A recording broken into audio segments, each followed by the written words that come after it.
Good evening, everyone. Pashas Shoftim. We're talking about justice and appointing judges, and I think it has far greater reach than just the judges who sit in court.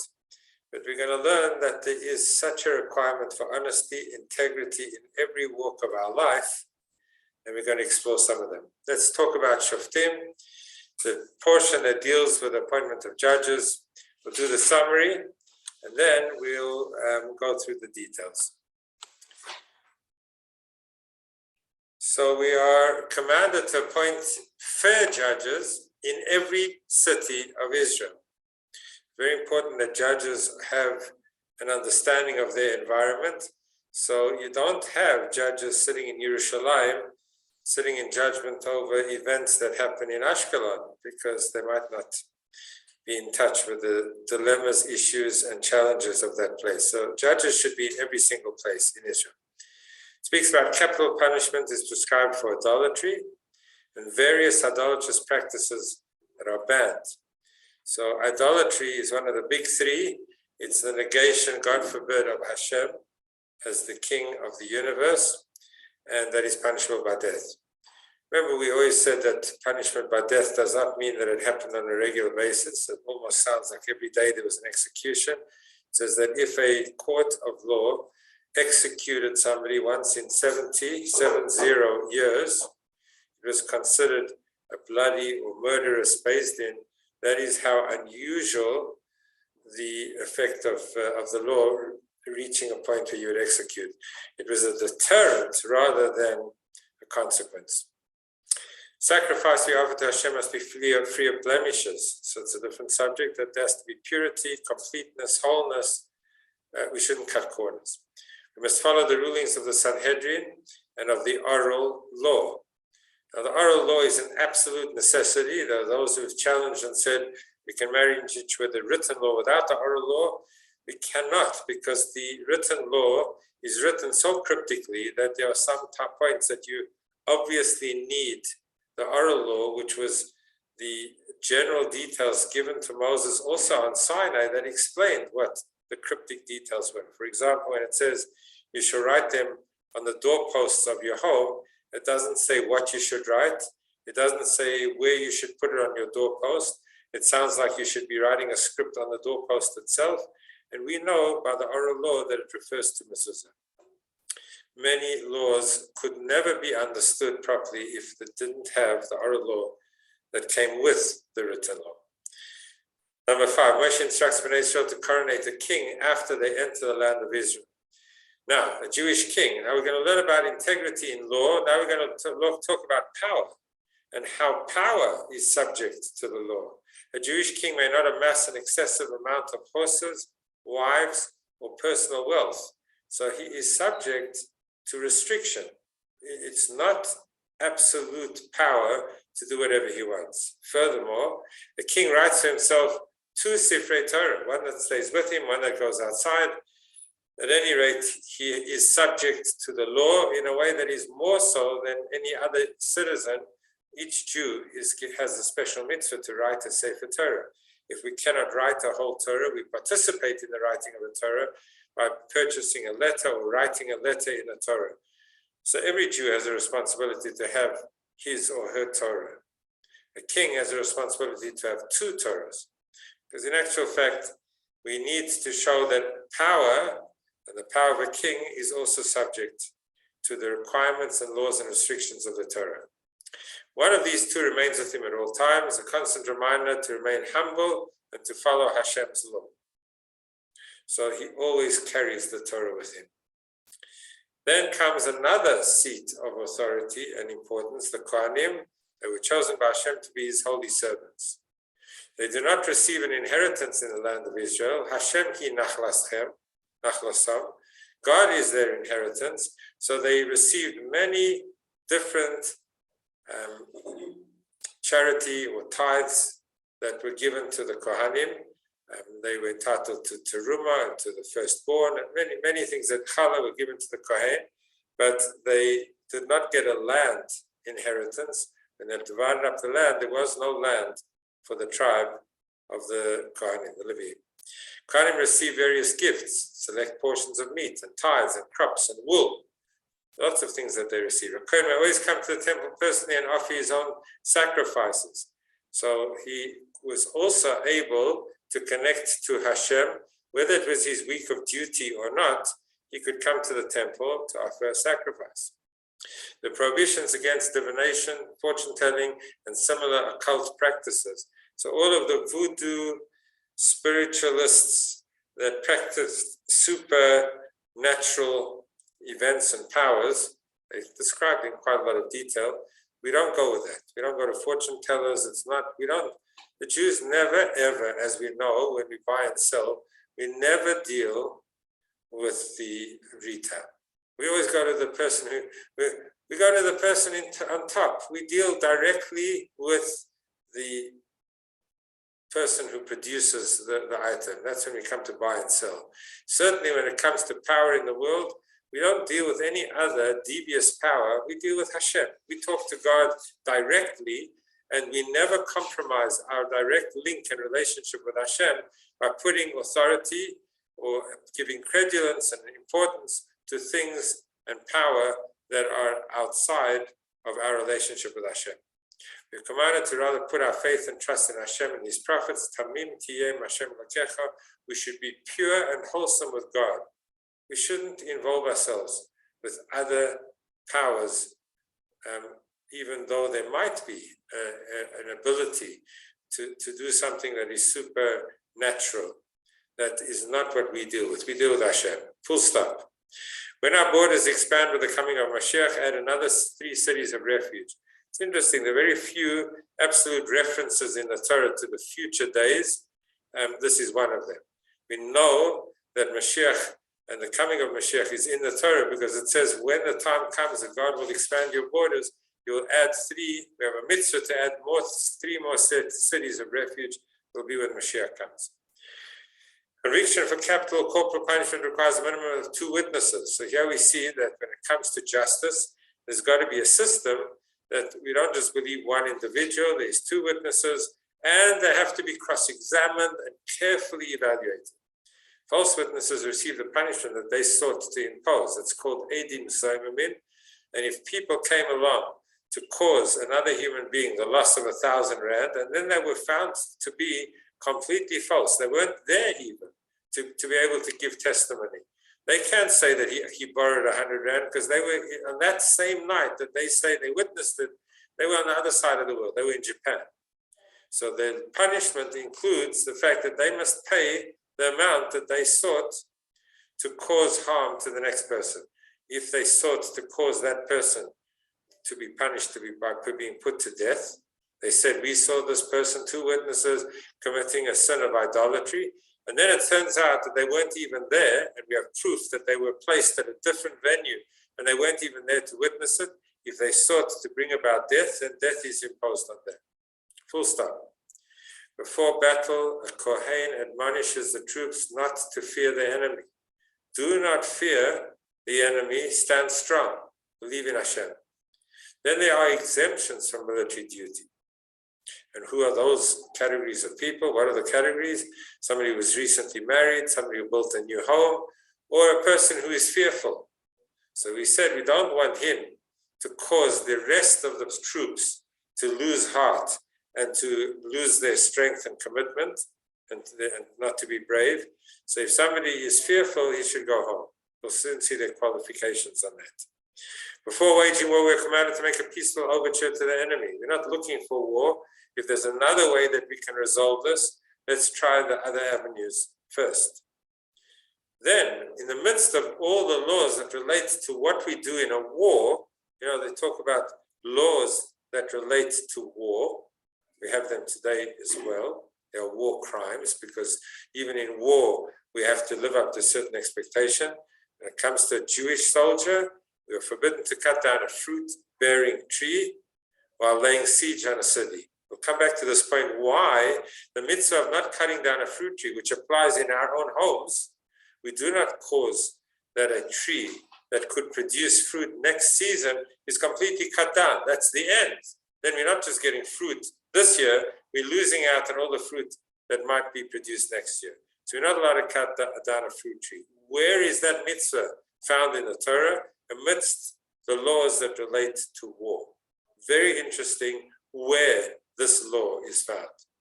And then finally, there's the mitzvah of Egla Arufa. There is an unsolved murder. A person is found on the pathway between two cities, and we don't know who killed this person, but this person was murdered.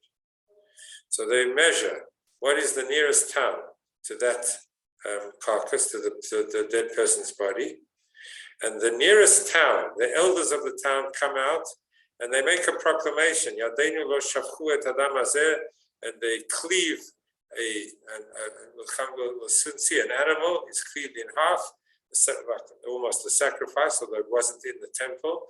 It was to draw attention to the fact that a death has happened. And we need to relate to it and to assume an aura of responsibility. Why would the elders of the nearest town have to come out and say, we didn't kill this person? Who would have thought that the chief rabbi of the nearest town was the murderer? But as the commentaries say, leadership bears responsibility.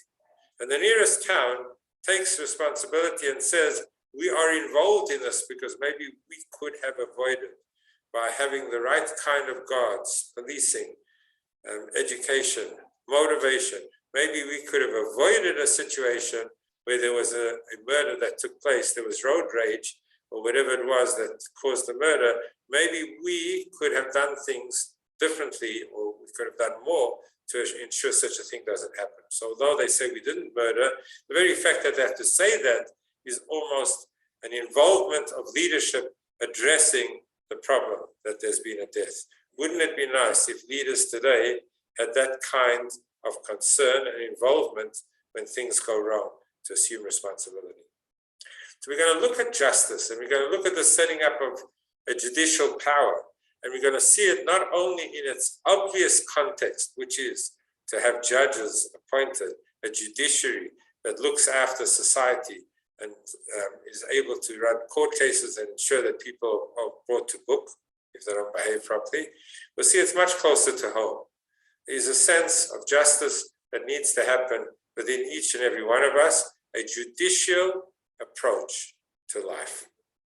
And look at this beautiful commentary that says, the judges and officers you shall place in all your city gates.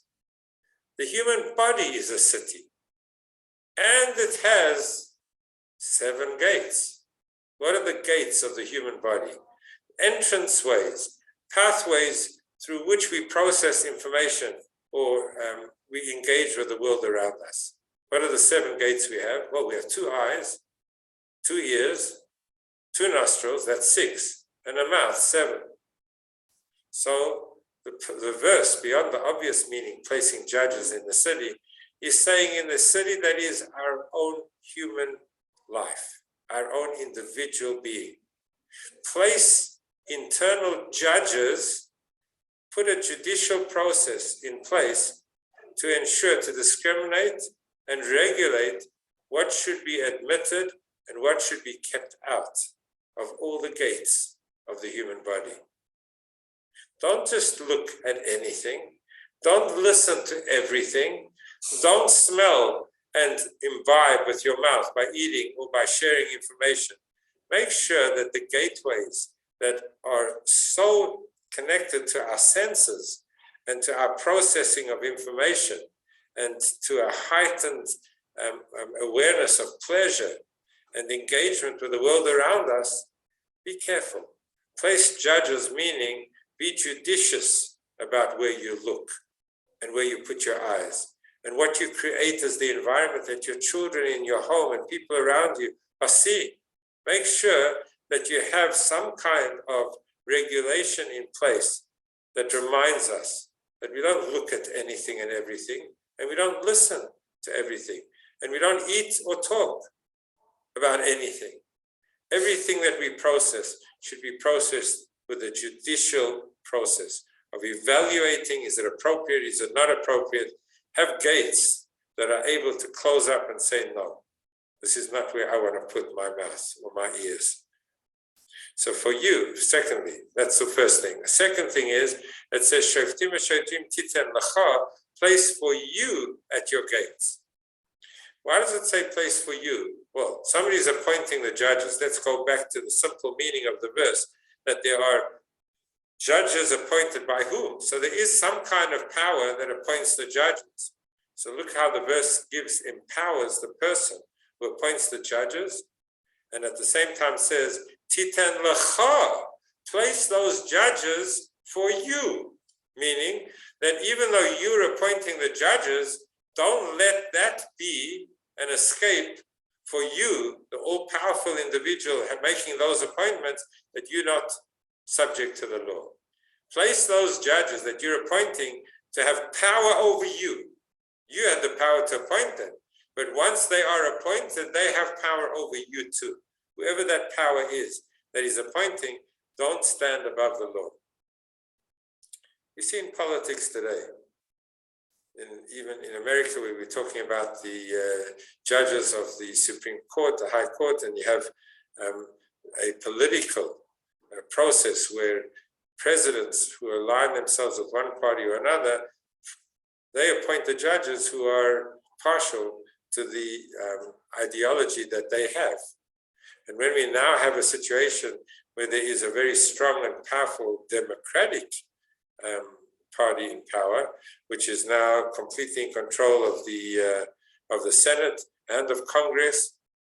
So now they're saying, well, if the judges are not going to be in line with us, we're going to pack the courts, meaning we're just going to appoint so many judges that we can dilute the authority of the judicial system because we are ultimately in control.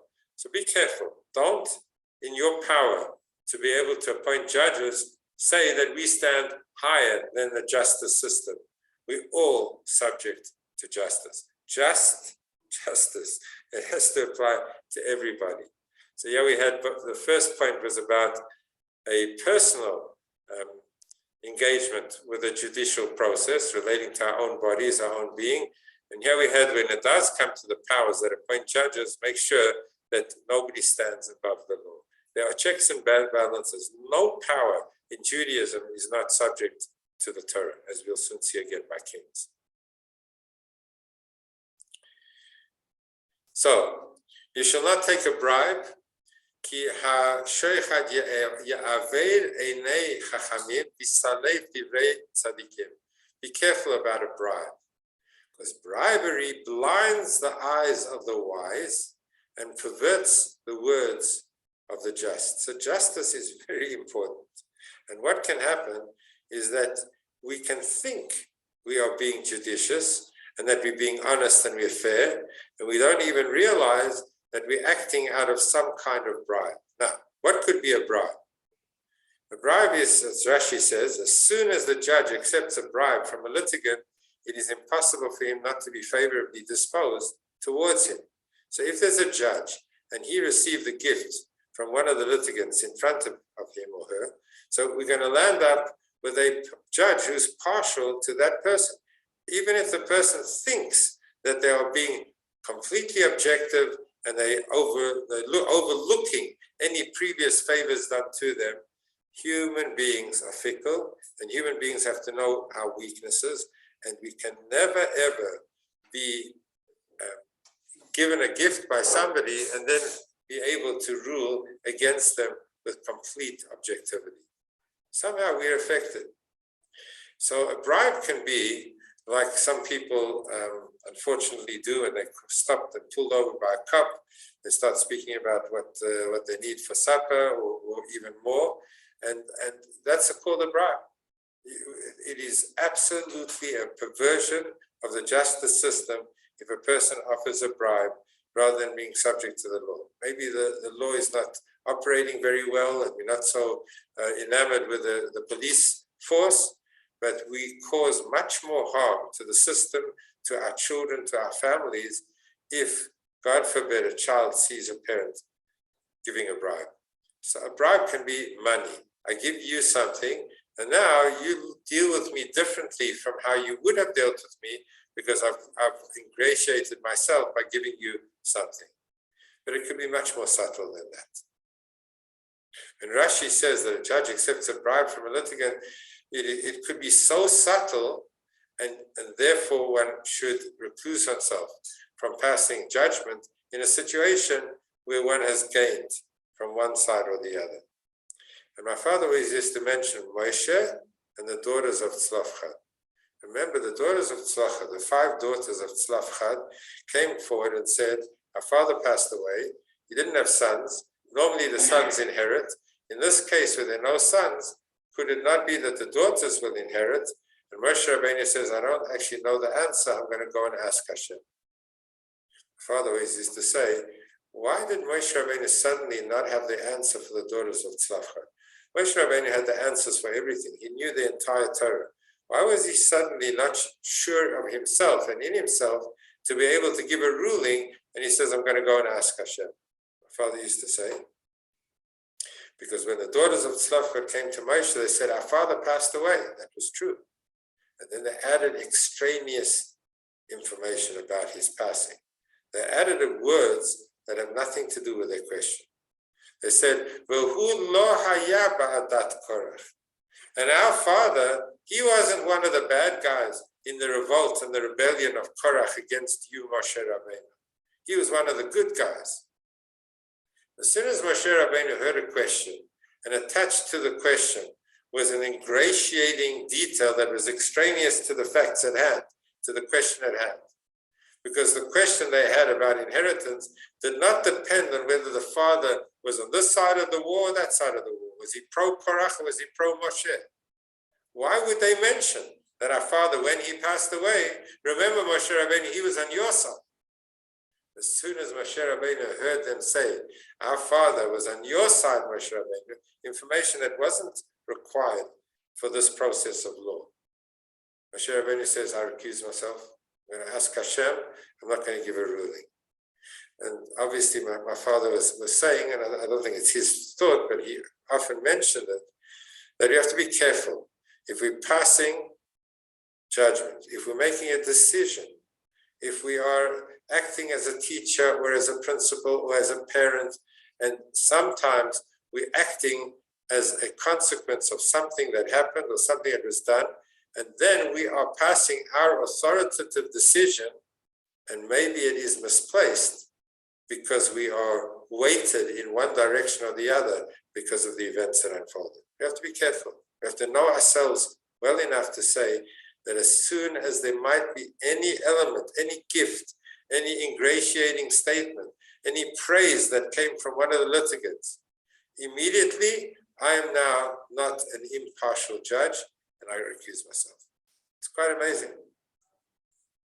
how subtle a bribe can be. And now comes the famous Rabbunim of Pshischa, such a beautiful thought.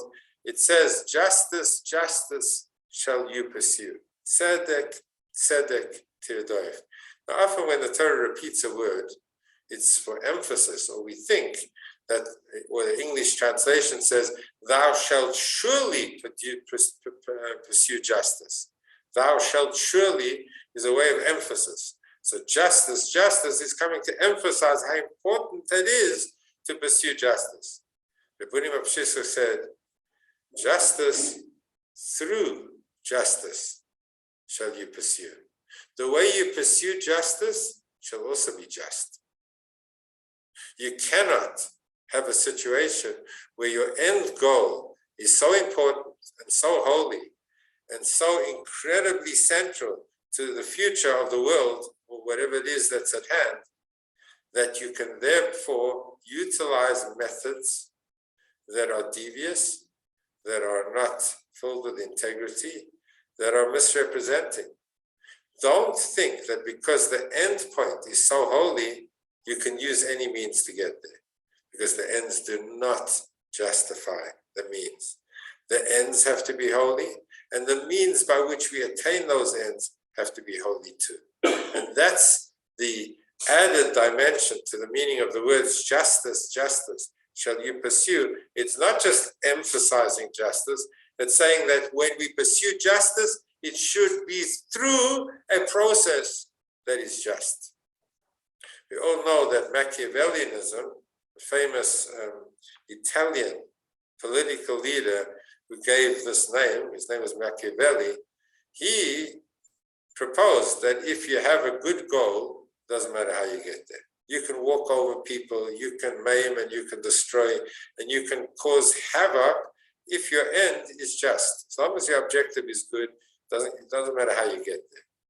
But Jewish law, that is not the case. We do have to pursue just goals, but justice shall you pursue means that the way you get there has to be just and pure and holy as well. We've had a word that we're learning together at the shul, and it was in the tractate of Sukkot. And what happens if a person steals a lulav and then he wants to do the mitzvah of bringing a lulav? Because he cares. He wants to bring a lulav and shake it on Sukkot, and he doesn't have one.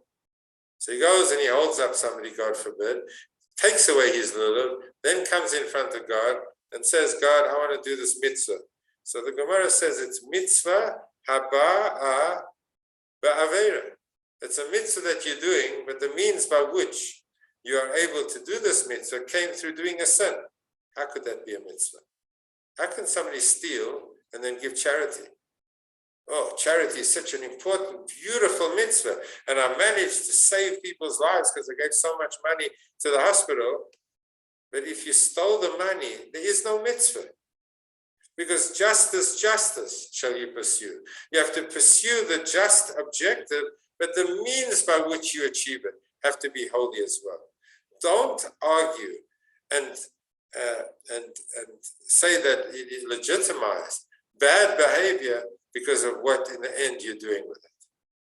The Beis Hamikdash was instructed to not accept a sacrifice from somebody, from a harlot, from a prostitute who prostituted herself and gained income and then came to bring a sacrifice.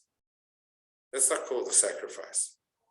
The means by which it was achieved was not holy, and therefore the whole act is not holy. So this is a beautiful insight in justice. The justice itself has to be so just. We've had many systems of law. In South Africa, we had a police state under apartheid. There was a system of justice, and people believed that they were enacting the law that was going to ensure that society would be civil and that there wouldn't be war and people wouldn't get hurt and there wouldn't be revolution. They believed that the justice system prior to 1994 was a justice system that had to be protected. In hindsight, we say that you cannot have a justice system that is not just. It doesn't serve anybody. And long term, nobody trusts it, nobody buys into it, and everyone is there to undermine the law. We all have to be subject to the law, and we have to make sure that we pursue justice with just methods. Now, again, we see the importance of authority being subject to laws, that we don't have a power that is beyond the requirements of law. So a king, when he sits on his royal throne, that he shall write for himself 2 copies of this Torah on a scroll. The king has 2 scrolls, one that is placed in his treasury, so in a safe inside the palace, and the other that comes and goes with him. No other person other than a king had a responsibility to write 2 Sifrei Torah. As we said before, every Jew has a responsibility to write 1 Torah, or to at least enable a Torah to be kosher by buying a letter in that Torah, or writing a letter in that Torah. That's why we do that, because if we can't afford to buy a whole Torah, then at least we have contributed a letter without which that Torah wouldn't be kosher. So in a sense, we're making the Torah kosher. But a king has to not only have 1 Torah, 2 Torahs, because the more power there is, the more authority, the more that is vested in this person, who's a human being, to have the power to rule over others, this person has to be even more aware of and subject to and reminded that there's a Torah, that the Torah gave you the power, and your power only extends to the extent that you fulfill the mission and the journey and the voyage of the Torah. This is where we say that you have to be wholehearted with Hashem, tamim. Tamim means complete, wholesome. So Rashi explains, conduct yourself with Hashem with simplicity and depend on Him. Do not seek to manipulate the future. Rather accept whatever happens to you with simplicity, and then you will be with Him, with Hashem. So what are the things that could deviate and take us away from being true to Hashem? No fortune telling, no dependent on mazalos, that you say you saw a cat going by and therefore this is preordained and predetermined that this is going to happen. All of that. Ramban says, deal with top management. The top management is Hashem. So if we in need of doing something and we feel that something's going wrong in my life and I want to do something to improve it, don't reach for all of the superstitious issues or even start dealing with the dead and wanting to divine and wanting to deal with spirits. That's not what the Torah said. The Torah says do a mitzvah. Put on a mezuzah, because that's a mitzvah. Put on tefillin, light your Shabbos candles, do a chesed and give tzedakah, and all of that will accrue to bring positive things to your world and bring an aura of protectiveness from Hashem. But don't reach for forces other than top management. And in fact, it was a whole subject in itself about mazolos, that there is such a thing as mazel. The Gemara talks about certain periods, certain times that are associated with success and certain times that are associated with failure. For example, the month of Adar is a very happy month. It's a month in which we feel associated with miracles and Hashem delivering us from the enemy. The month of Av, which is the month which relates to Tisha B'Av, is a month in which we say Mamatin b'Simcha, diminish in Simcha. It's not a good month, not a good time to have a court case with somebody who is suing you. Not in that month. That month has a aura of din, of discipline, of law, of punishment. Rather do it in the month of Adar, which is, so we do have seasons and times. The first half of the Jewish month, we say the moon is in ascendancy. It's better to do things like even get married, try in the first half of the month, the second half. So it does speak about, it even says that somebody born under the planet, Ma'adim, which is Mercury, which is the red planet, could have a tendency to be involved with blood. So there are many references that we are impacted by features of nature, but I always try and use the analogy of weather. The weather affects us, but it never controls our destiny. The fact that there's weather is inclement might mean that we have to wear a jacket, we might even have to wear a scarf, we might have to wear a raincoat, we might have to stay indoors for a while, all of those things, because we are impacted by the environment. But we're not controlled by it. We always ultimately have the ability to choose and to make decisions and choices and moral choices that stand higher than the weather and the conditions around us. So even if there is a power that is found in a person who is able to tell the future, maybe the person does have an ability as a spiritualist to deal with spirits and cause things to happen. We don't negate the fact that there is such a power. Maybe there is such a power of somebody being able to tell the future. Maybe many of them are charlatans, and maybe there's somebody who can. Maybe Bilam, the prophet, had many powers that were supernatural, and he used them for negative. But we don't put our hands in it. Don't even get involved with it. Don't start putting your mind into all of these occult forces and energies, because the more you do, the more you give it credulence, importance, and the more you empower its hold over your life.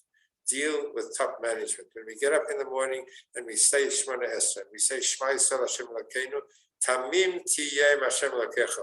Be pure and wholehearted with Hashem. Don't allow any other forces outside of Hashem to influence and dictate the course of your life. The more you put your hands into those kind of energies, the more you undermine your relationship with Hashem. Deal with top management. Very clear that we need to have clarity of what is the ultimate power in the world. So we're told that when you besiege a city, for many days to wage war against it, to capture it. You shall not destroy its trees by wielding an axe against them, for you may eat from them, and you don't destroy a tree. You're allowed to cut the fruit from a tree, but as soon as you destroy the tree, there is no fruit for the future. So we worry about our planet, and we worry about the future. We need to look after our resources and the wealth of the world. So interesting that this law is taught to us in a state of war. Now, in a state of war, people are dying. Who cares about the trees? So what is it? Let's first talk about what it says in Mishnah Torah, which is the Rambam. One who breaks vessels, tears clothes, demolishes a building, stops at a spring, closes it, or disposes of food in a ruinous manner, transgresses the prohibition of law, tashchit. So we have a commandment of not to cause unwanted destruction to this world. If there's something that God gave to the world, don't break it. Even if you own an asset and it's yours, don't do something that is destructive. If you're destroying it for no purpose, for no reason whatsoever, you are taking a resource that Hashem gave you and gave the world, and you're destroying it. Don't destroy rivers. Don't pollute the world. Don't cause harm to this beautiful natural resource that Hashem has given us in the world. It's called Ba'al Tashchit. Do not destroy. Don't break things just because you think you own them. Ultimately, Hashem owns them. And we are agents to improve the world, not to destroy it. Now comes the incredible context of the instruction not to destroy. And where we taught about the law not to destroy? In the midst of war. It's counterintuitive. Amidst war, where people are dying, who cares? At such a time, do whatever it takes and don't think, because we'll be dealing with such greater issues of life and death. Who cares if there's going to be a tree that's going to fall or not? So where does Hashem tell us the law? Both in the Torah and the Rambam teaches these laws of not destroying items in this world, just as the Torah does when it tells us the laws relating to war. Rambam includes all of these laws of not destroying resources in the context of when you go to war. And therefore we would say, if in a state of war we have to look after this world, how much more so when everything is calm and there isn't a situation of desperation, when we haven't been tested to the end and we're not sure about survival or not. For sure we have to look after the world. It's one of many examples where the Torah teaches us a law in a counterintuitive environment, situation, to emphasize how important it is. Even in a state of war, look after our planet. How much more so when everything is relaxed and everything is easy. Don't forget that it is Hashem's beautiful world that we might be destroying, we might be ruining. There are many other examples in the Torah where the Torah teaches us a law in a place that is totally counterintuitive. For example, we know, similar to this, we know that you're not allowed to leave a body, person dies, should be brought to burial right away. It's the right Jewish way that the same day a person dies, the person is brought to burial, the neshama is waiting, the soul is waiting to get to heaven. You should not desecrate the body by leaving it in waiting. There are certain exceptions if there are children that are coming from overseas, till a maximum of a certain amount of time. In Jerusalem, not more than a day. Never, ever overnight. They will not wait for anybody. If somebody dies in Yerushalayim, he's buried that day. So where do we learn this from?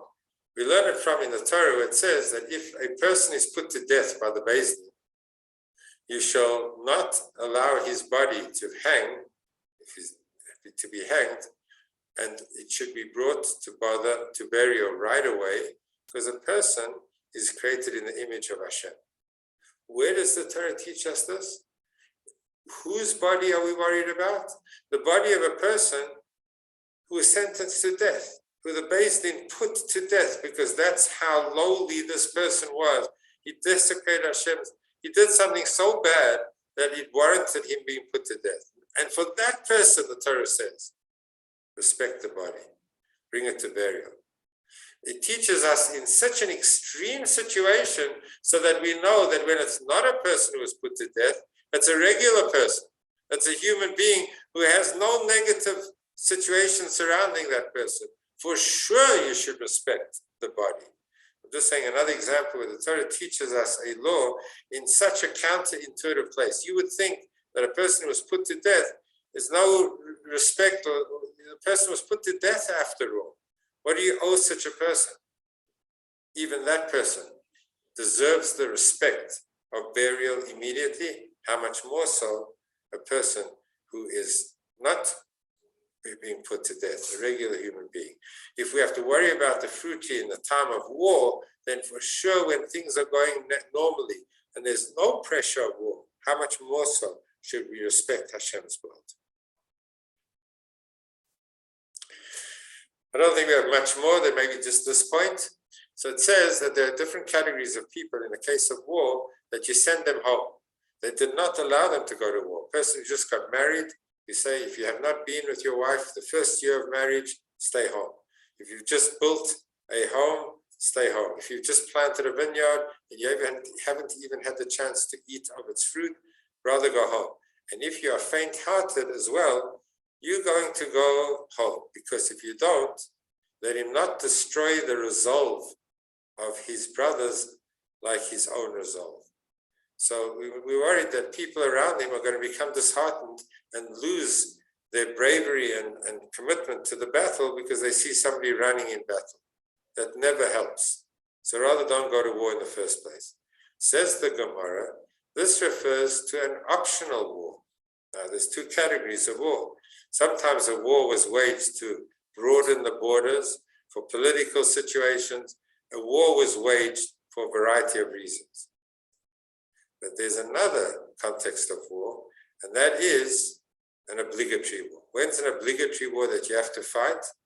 If, God forbid, an enemy is coming to destroy the nation, then we have an obligation to fight because it's a matter of life and death.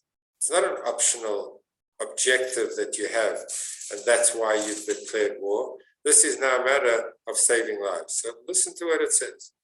The Gemara says that a person is sent home because he's not brave, and he might undermine the resolve of his brothers, only applies in an optional war. But if it's a war that is obligatory, that's a war that relates to life and death, as are the wars, Rahman al-Islam, may there never be in Israel. The wars there, God forbid, we cannot afford to lose one war. If we lose one war, God forbid, we lose everything. Our enemy desires to destroy us. So when there is an obligatory war, no person is sent home, even if he's not brave. So this is question. How would this be relevant to faint-heartedness? If you worry that the person is going to go to war and he's going to run when it gets tough, he's going to run home because he doesn't have the resolve and he's not brave enough to fight the war, and he's going to cause everyone else to lose their resolve, why would you say that he does have to fight an obligatory war of life and death, question of saving the community? He has to fight. Maybe he's not going to be brave there either, and he's going to undermine the resolve of the soldiers there. How does it help that it's an obligatory war if he doesn't have the resolve and he's going to undermine the bravery of the other soldiers? It will apply in a war that is an obligatory war as well. But this is the insight into human nature. When we're fighting battles that don't affect our very being, when it's an optional battle, when we're not quite sure whether we should be fighting it in the first place, it's very easy to lose resolve.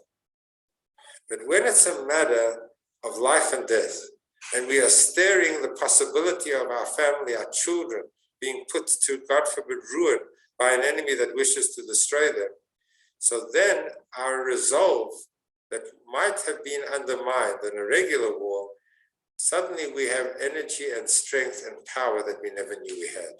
There are many stories of a woman that there was a car and it was going, God forbid, on a child, and a woman who would never normally have the strength lifts a weight so much more than she would normally be able to lift. Because in a moment of extreme test, where something so important as her child, his life is at stake, people do things that are supernatural. So it's interesting that when it's an optional war, we are worried about the people who might not be brave enough and run. Because in their mind, they're not sure whether this is a war they want to fight in the first place. But when they know that this is a matter of either I fight, or God forbid, my children are going to be slaves or killed, then even the person who's not brave, even the coward, stands up and fights. And this is a beautiful message to all of us, to evaluate what are the wars of our own life, the battles of our own life. And sometimes we say, I can't, I don't have the strength, well, I don't know how I can do this, I can't do this. Sometimes it's a question of whether we're viewing the battle at hand as an optional battle or as an obligatory battle. If it really matters, if it goes to the core, this is an undermining of who I am. I cannot live with myself if I don't fight this battle. Then it's amazing how much more strength we have that we don't have normally under situations where we're not quite sure whether we want to fight or not fight. So often we should clarify, what battle is it? What's the extent of the battle? Is this a definitive battle of survival, or is this something that's peripheral to my life?